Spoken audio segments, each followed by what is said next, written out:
All right, so I'm going to dive into the Big Ten now. I know Brody hinted at it a little bit, kind of the same old Big Ten where, we have a couple teams in the top 15, top 25, but are they really? And of course, one of those is Tom Izzo's Michigan State.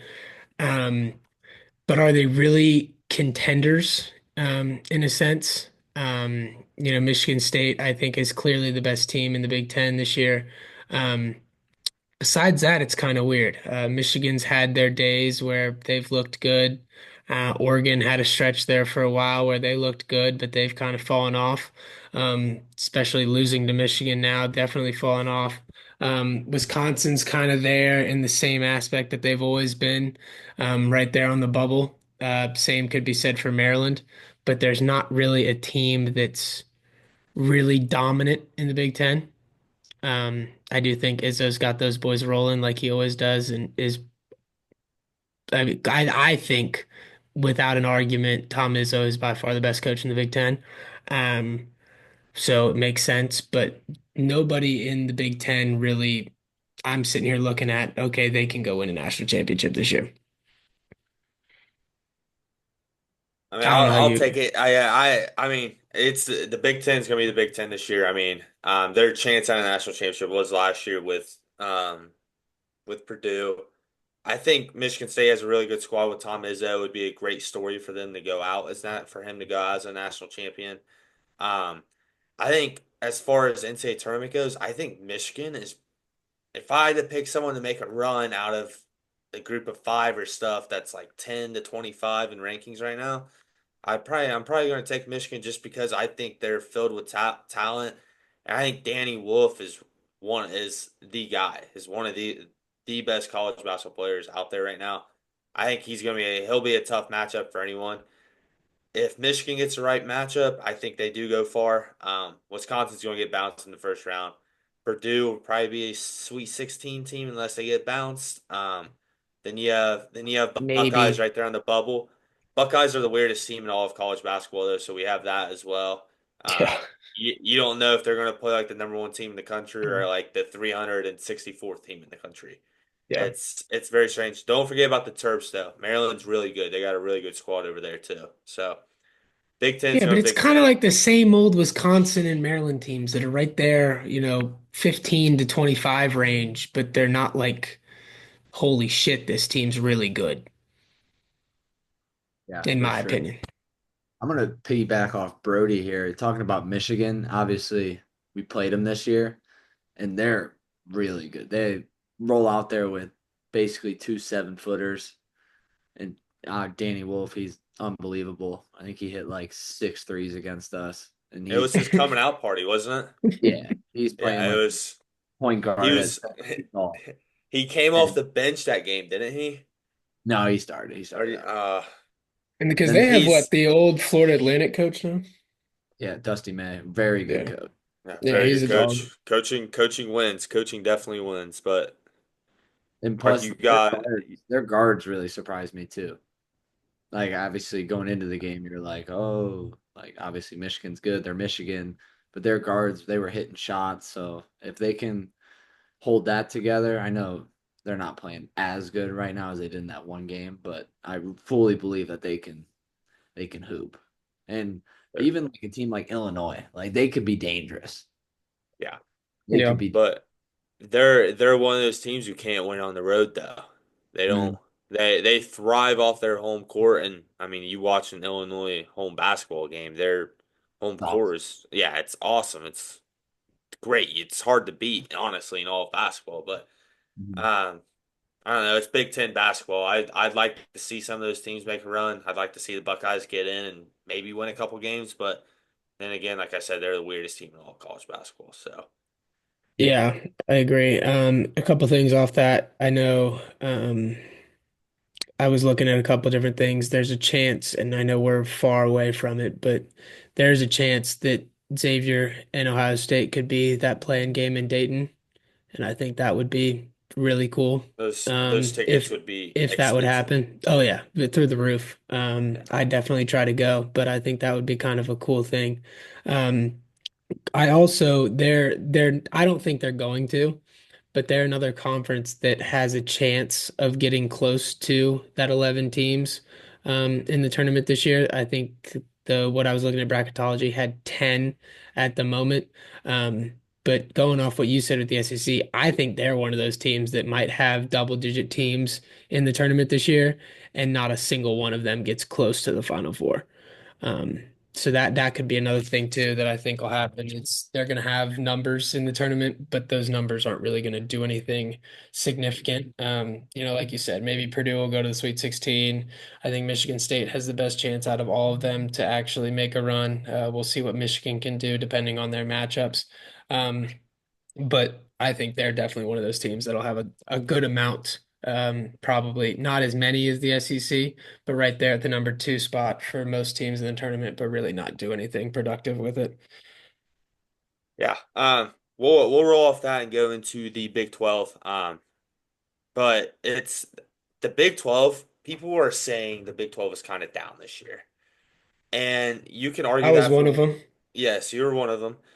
But I think they're the same Big 12 they always are. I think due to the fact of there being 10 ranked SEC teams, I Yeah. think that's kind of taking away from the whole Big 12 aspect. Iowa State is really good.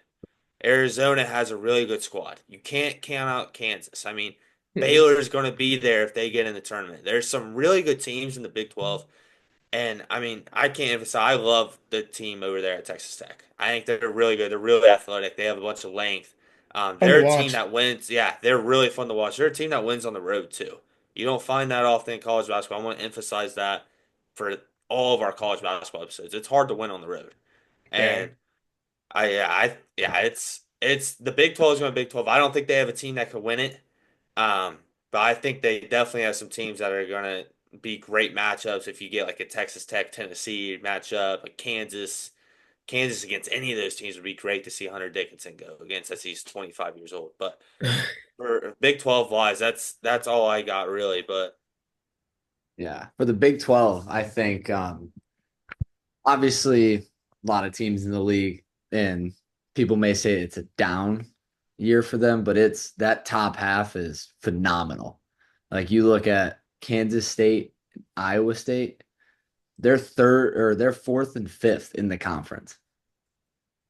Yeah. No, it is nuts. And down year is hard because when you consistently have Houston as a number one or number two team, Kansas is right there as a top three team consistently over the last 4 or 5 years, and now they're at 16. It's like, okay, are they having a bad year? Not at all. No, like they're still Kansas and they're still damn good. But I do think the fact that the SEC is so dominant and taking over majority of the top 10 spots in the top 25, it makes it look like it could be a down year. But I agree. I think the Big 12 is still having those dominant teams. I think Texas Tech is one of the more fun teams in the entire country to watch, um, with the guys that they have and the way that they play. Um, I and think I do, yeah, we're missing the biggest one here, who I think is a national championship contender, and it's Houston.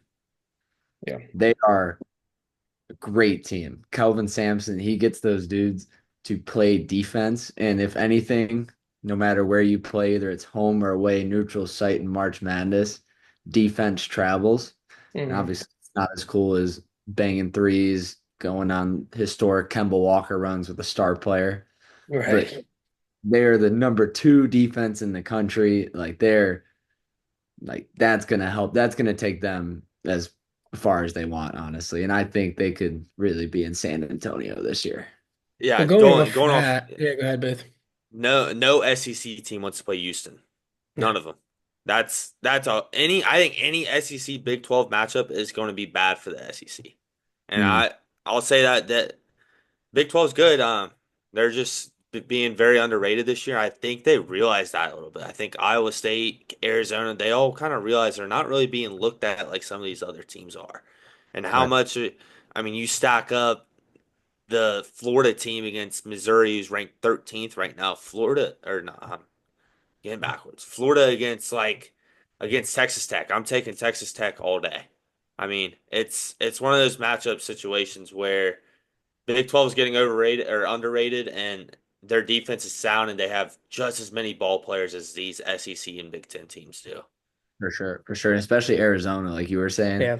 they only have one loss in conference play. Like Yeah. they're That's hooping. unreal. Yeah, that's Yeah. unreal. No, I really like Arizona. And going back quick off your Houston thing too, they're great on defense. That's not an argument at all. And I think that that's kind of been their consistent. They've been very good on defense for the last, I don't know, 5, 6 years or so. But I think the thing that puts this team apart from those teams over the last couple of years is they're scoring more as well than those past teams. Like the Houston team from last year, very good, but it was like, okay, we're going to score 55 points, but we're going to make sure you're not going to get over 40. This year Yeah. they're still holding teams to 45, but they're scoring 65, 70. I mean, they've had games above 85, which I felt like the Houston teams of the past were not getting up past 70 at all. Whereas now this Houston team has both of, okay, we're not going to really let you score for shit, but we're also going to score much more than what we've used to be doing over the last couple of years. So I do like Houston a lot, and I do like Arizona. One of my coworkers is Arizona alum, so he talks Arizona basketball all the time. Um, but yeah, I don't have any more conference stuff, Yeah, unless you guys I do. got a poll. Got a quick question. If you had to pick your mid major to make a run right now, who are you picking? 3 weeks ago it was Utah State. Um, Too small. but yeah, they've not been playing well over the last couple weeks. They're way too small to make a run. I'll make that very clear. Mark, you got anyone? I mean, this could be a cop out answer, but are we counting Gonzaga or do I have to get more creative? I was gonna say St. Yeah, Mary's, so that's fun. you guys have to get a little more creative than that. They're around of 32 teams. Come on. Okay. All right. I was asking. I was just making sure. I have VCU on this list. VCU. I like their size. They can shoot the ball and they defend. They're going to be a tough out no matter who they play. I don't know who their coach is. He looks like a cool dude, but I've watched him a couple times. I've dabbled on him a couple times. I really like VCU. I do want to talk about some of these other mid. I mean, like we're seeing kind of like another fall off in Dayton. Does anyone have a comment on the whole Dayton situation and what's going on over there? I don't have a I, comment on the Dayton situation now. I couldn't believe that run that they went on. They were beating Yeah, anyone in like they were going ranked opponent after ranked opponent when they took down, wasn't it UConn and Marquette? yeah. Yeah. And they beat someone else too. I can't think off the top of my head, but Well, then they lost to Cincy down the street at Heritage, I think, yeah, right? yeah, Yeah, like that was such weird. That was like a weird 3 week span for them. yeah. The other, oh shit, I was gonna say something and I completely forgot. Do Oh, we want I know what I was gonna say. Another Ohio team that I think has a chance of making the tournament. I don't think a run at all, but I think a chance of winning the MAC and making the tournament is those boys up in Miami with Travis and our good friend Cam Kraft. player of the year, coach of the year up there currently? I mean, Cam is balling. Yeah. He found About his player of the perfect year, home. but he's hooping. He's hooping. I know He's hooping. they're gonna have the Max really good this year. Yeah, because Ohio, what Akron's Ohio's kicking the good. shit out of everybody, right? Or Akron's Toledo, Cle one really of them. good. Cleveland Miami's really State's good. good. Ohio's good. Cleveland State's in the horizon. Yeah. I'm done talking, guys. But No, but yeah, I think one of it's Zips. the most fun conference tournament is going to be the MAC, obviously in Cleveland, so it's going to be sick there. Yeah. And I think you never know who's gonna get it rolling there because you got Yeah. teams like Kent State and Toledo who are well coached. They could mess around, go on a little run late, sneak in, be a little And bracket buster. the Zips score a shit ton of points. Yeah, they're good. They're Like really they score a ton. I mean, they don't play a whole hell of a lot of defense, but I mean, they've had at least one or two 100+ games. I know they put 102 up on Miami and beat them by like 17 or something like that. Um, So I think the Zips are good in that in the MAC as well. But I do think it would be fun to see Travis and Cam get at least a bid. I don't think they're going to do much more than that. Um, but who knows? It's March. You never know. But I do It's been think crazy. yeah, it's fun to watch Cam. It's fun to watch Cam ball and to shoot the ball the way that he's been shooting this year. I think is fun. And Green light. it's good for him because it's I was talking to somebody about it and it's each player, they fit to different conferences in different ways. You have to be a little bit bigger and stronger, play in the Big East, same with the Big Ten. I think the SEC is a little bit more speed based, and athleticism more than strength. So you play to your different skills in different conferences, and I think Cam has found his place in the MAC. So I've been enjoying watching them, and watching him just shoot the hell out of the ball, which I think is awesome. I don't have anything more bracketology wise, Cool. or conferences in general. I know we had a couple questions for you, Spark, but do either of you have anything else Yeah, I mean, basketball wise as a whole? I want to talk about the conference that college basketball runs through, man. We haven't talked about the Big East at all. I Well, I mean, figured we would get there with all of our We with all of I our mean talks. That's for last, man. St. John's is a Final Four team. UConn's a Final Four team. Marquette's a Final Four team. Creighton's a Final Four team. Xavier's a Final Four team. That's a lot of I mean, teams to put for that's a a, Final Four. I mean, no one, those top four, obviously I'm biased towards Xavier, but those first four, no one matches up well. No one wants to play St. John's best top defense, one of the top defenses Yeah, in the country. I They're agree. loaded. UConn has Larry Bird and Liam McNeely. Marquette has Cam Jones. I hate Marquette and I hate Shaka Smart, but they have Cam Jones. And then Creighton, I mean, Creighton's gonna be a tough out for anyone. They make free throws, they have size, they have Kalkbrenner. They're gonna be a tough out for anyone. I'm very high on the Big East. I keep telling people this. The Big East is going to have at least one Final Four team, and they're going to Yeah. probably have 2 to 3 Elite Eight teams. I keep telling people this. Mhm. No one's understanding that it's tough nosed basketball up north here. It's very talented. The arguably, like I said before, the best coaches in all of basketball currently deep wise is Yeah. within the Big East, and that's going to play a huge factor. Um, I'm very high on that. Yeah, I'm Oh. with you. Um, I hate Marquette, but um, The only thing about Marquette is if Cam Jones gets in quick foul trouble, kind of like he did against St. John's, they need other people to step up. And granted, that the bench stepped up against St. John's the other day. I think they had like 15 bench points with like 6 minutes to go in the first half. So if they can do that, that's great. But that's the one thing that scares me about Marquette is if Cam Jones struggles and nobody's there to pick up his slack, they could lose by 15.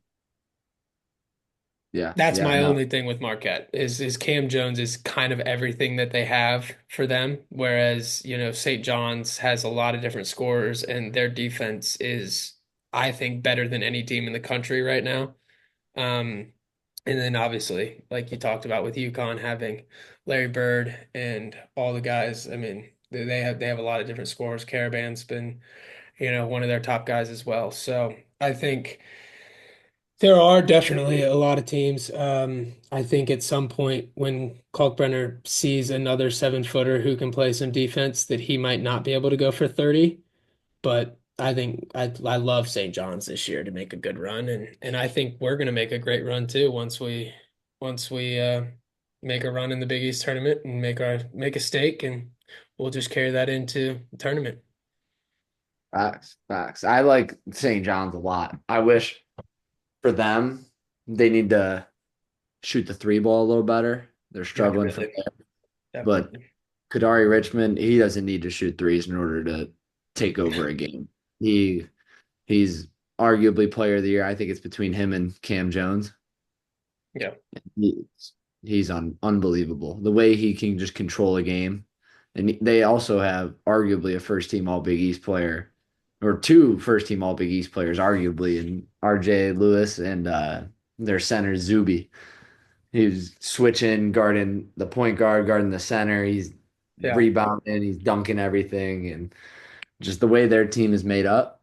And I think they're going to be a problem come March. Yeah. Big time. And even with their one of their better shooters, Simeon Wilcher, what a guy, great player. I think if he comes on late, like he's been hooping recently, if he keeps that rolling, he takes them to another level, in my opinion. Yeah. No, I agree. And If going off quick when you were talking about Zuby, I was watching the Marquette game. I don't know if you guys did or not. He went for a ball out of bounds, and I don't know how he did not tear his ACL. He like planted on the sticky pad, and the sticky Mhm. pad slid out, and he drilled the scores table, and just Yeah. got up and walked like nothing happened. I was terrified for him and his knees when he took that fall. But he's a beast. I mean, he was rebounding like he was playing middle schoolers. It was kind of nuts. St. John's Day, Rick Pitino gets his guys to play hard. Yeah. That's rule number one for him, and it should be for And they every. all wear suits, which I like. They all look very good over there sitting on the sideline. It would make me very uncomfortable, I think, if I was a coach trying to move in something like that, but they Yeah, do look good. I give them that. I like the more comfortable fit, the quarter I zip, agree. I agree. and some regular shoes, no dress shoes.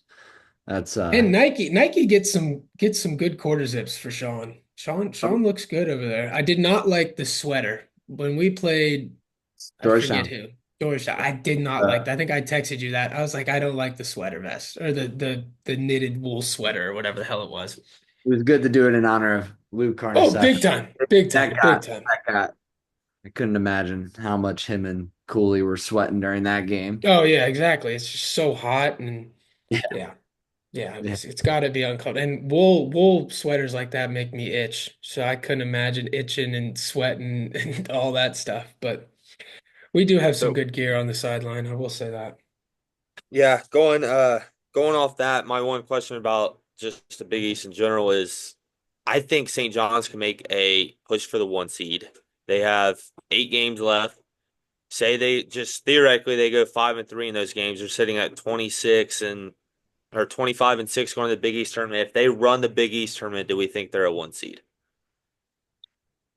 I Um, think they definitely have a chance to, especially if the SEC kind of continues to beat each other up like we think, and Tennessee maybe drops down a little bit. One of those teams, I think they have a chance of getting the one seed, but they would have to make a good run in the Big East if not win it. I think they would need. I think they're going to be a two seed.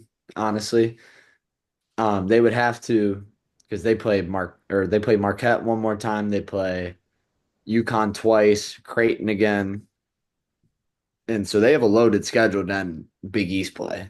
So that's Yeah, going to be a battle. That's why I gave them 5-3, to be Yeah. clear. So Yeah. I don't know about a one seed because I that is think kind of nuts that they like haven't that played UConn once yet.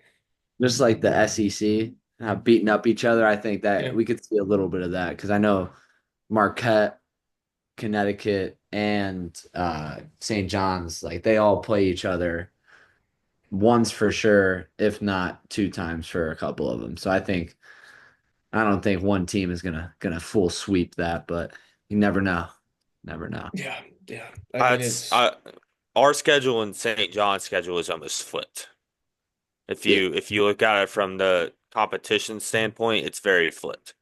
Yeah. But are we good to go in the Xavier talk here? yeah, yeah. You want to lead All right. off? Yeah. All right, Mark. We got a couple questions for you. We I hope know I got it's kind of yeah, it's we know it's been kind of new year, new team. We know in that span, Zach came back, Dalen kind of took on a bigger role. Foster's really stepped up as of late. But kind of like what was the moment either like at the end of December, early January, where you knew this team was going to turn the tide and win 4 out of the 5, go on a little bit of a run? Like where was that moment in time where you're like, all right, we have a chance to do something here? I think the turn would be after we played St. John's at home. I think in a sense dominated us on the glass, rebounding. It's been our Achilles heel all year, honestly. And from there, like everyone was down, obviously, and it was obviously I'm not going to say a great moment, like getting a loss, but I think that's when the team really came together. And then Eye-opening.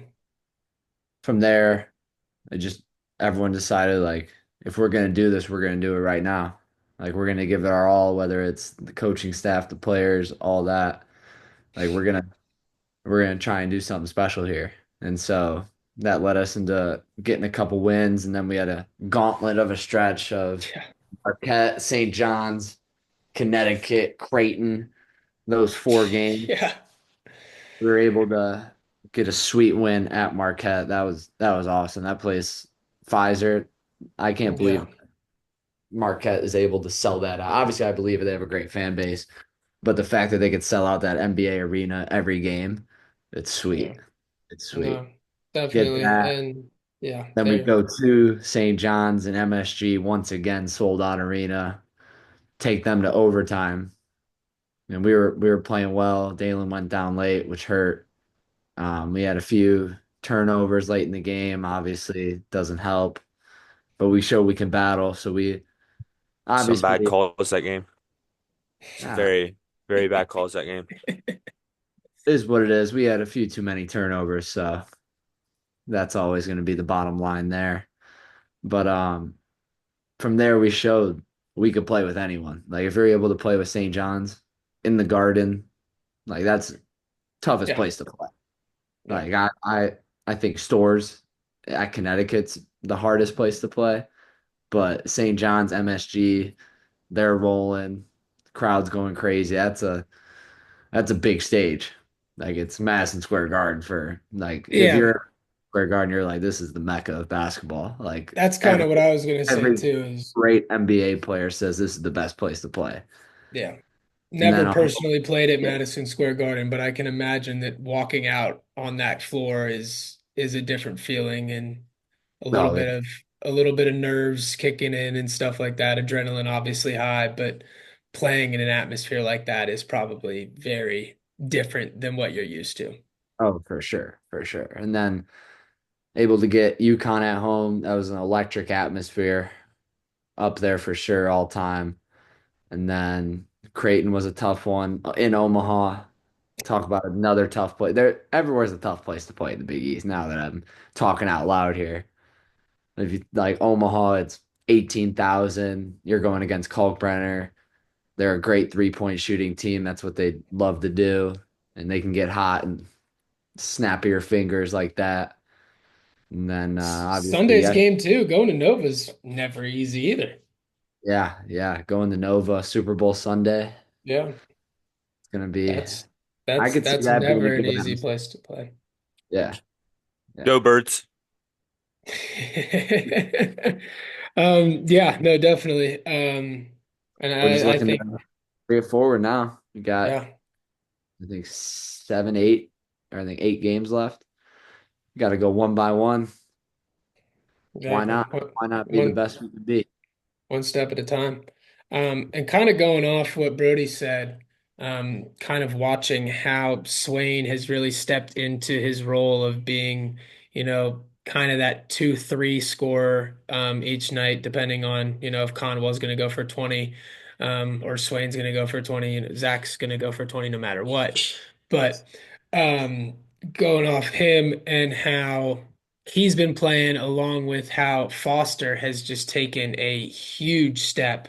Um, why do you think those guys have or how, I guess, do you think those guys have really stepped up and taken those roles and helped our team out?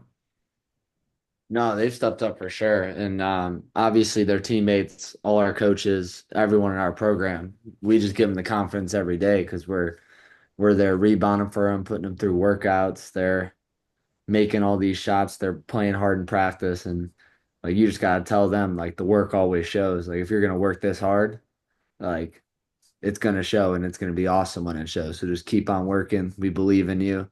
We know what kind of players you can be. Like if we didn't think you could be like that good of a player, have 17 and 13 like Marcus had Yeah, yesterday. then we wouldn't show this much confidence in you. We know that Right. any given night, like we believe in you and we believe in this team as a whole. Just, just gotta keep going, keep getting better every day. Yeah. It's I mean, you know I love Swain and I love Rome, my Columbus boys, but Marcus Foster is slowly becoming one of my more favorite guys on this team.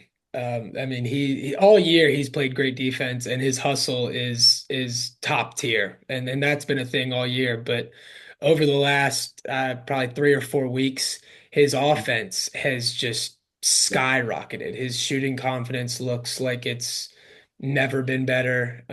His rebounding, I mean, like you said, 17 and 13 from a guy that's 6'5" to whatever.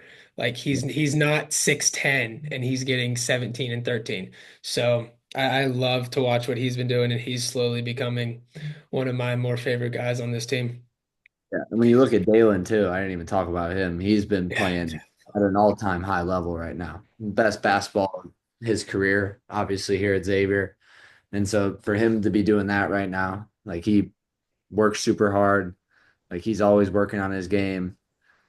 and He is a good shooter in my opinion. He doesn't okay. show it. He's gonna show it soon, but Well, he's because he's a freak athlete. So everybody sees like, oh my God, this kid can jump out of the gym and do mm, everything else that he does. And it's like, okay, well, we have to also remember he can knock down a good mid-range jump shot and do these other things. It's not just I'm gonna hit my head on the backboard. Like he's got a lot of different skill levels besides dunking on people.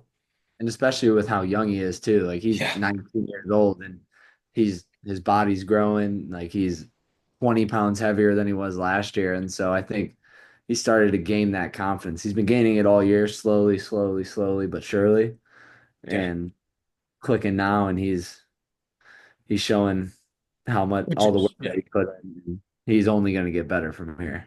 Like yeah, which is it's he's crucial just for us starting now. too. Yeah. Yeah, I mean, if he can go for 15 to 18, and like I said, Zach's going to consistently go for 20 plus. I mean, that's a great tandem to have for us. And one thing going off Foster, are we going to see more and more guys add the white Nike headband to their drip, I guess, for lack of a better word? I know Pat and I were talking about it when he came on, that Duke did that whole white headband thing years Yeah. ago, and he brought that up, and Marcus joined that club with Conwell and Maddox. Are we going to see more and more of our guys wearing the white Nike headbands? I don't know. I don't know, honestly. I feel like obviously Ryan and Dante, elite shooters. Mark has been an elite shooter, but he puts the headband on one game and decides to do that. Um, I would, I don't know. I don't think so. I don't think anyone else will. I would love to. I tell a fan favorite, Brad Colbert, I tell him every day he should wear a headband, him and Bob Nungy. But I don't think they will. Brad's Um, got the hair for it. yeah, yeah, why not? Why not? But I Yeah, don't think I wish it'd be cool. It'd be cool if everyone did it for at least a warm up session instead yeah. of maybe not wear it in the game, but if everyone did it for warm ups, I think that'd be pretty funny. I know Rick would lose his mind if that happened for sure. Yeah, I had to get that question. Rick would have been mad if I didn't ask you that. All right, boys. We're running low on time. Mark, I got a final wrap up question for you. As always, it was great having you on. Um, Great to be on, Brody. I really we're appreciate we're it. yeah, we're gonna put you in a theoretical situation. You're sitting on the selection committee right now. Um, what does bare minimum Xavier have to do down the stretch to earn a tournament bid? Not a last four in. What do they have to do to earn a tournament bid At right now large. at large? I'd say for these 8 games that we have, we need to prepare in the best way possible, scouting wise, us on the court, what we cover, what we're lifting, everything that we do. And we have to play our best basketball each night, no matter what, whether that results in a win or a loss. But I think if we do that, we will be just fine. I love it. Love it. I love it. Um, that's all we got. Mark, thank you. Like I said, as always. Basketball's back. They're like I said, 35 days till selection Sunday. Um, Mark, Seems hopefully, crazy to me. That yeah, seems so man, crazy to me. How many days? 30, 30, 35, Okay. You can. 35. Yeah. I'm gonna put on my calendar in 36 days. I'm gonna come back on. Yeah. I love How it. about we'll Love make it. you we'll make you a reoccurring before then. That way we can get a little bit of an update. We'll see John Hughley's growth a little more. We'll see just the boys kind of come together, go on a little bit of a run here, you know? And hopefully more headbands. Yeah, more Hopefully more headbands, headbands. Yeah. more Maybe headbands. Sean will let you guys wear them one day. Who knows? No, I can't do. Not for you. Headband's not for you. Well, thanks for having us on, or thanks for having coming on with us. I really enjoyed this. Good luck at Thank you. Nova on Sunday. Go get them. I know Brody and I will both be watching. Good luck to Um, you guys on Super Bowl Sunday and whatever you decide to do. yeah, yeah. I got some squares and some other things, so we'll see. I don't bet rigged games. Let's make that very clear. Let's make that very, very clear. But Yeah, thanks as always, Mark. What's your actual prediction? Just that's all I want to know. Just score. Give me a team and a score. Chiefs Tw 32-27. 29, 26, Philly. Go Birds. Shout out Doy. I mean, I Eagles, hope I hope the Eagles Eagles win. 42, If Chief the 38. if the refs don't get involved, the Eagles win the football game. There's a big Yeah, call. If there's a yeah, they big will. call, if there's a big call at the end, the Chiefs are going to win. It's simple. We've learned this for the last 6 years. Exactly. But go Exactly. go X. Thanks as always, Mark. Peace out, everyone. Yep. Safe travels out East Coast this weekend. Appreciate it. See you, Mark. Thanks, buddy.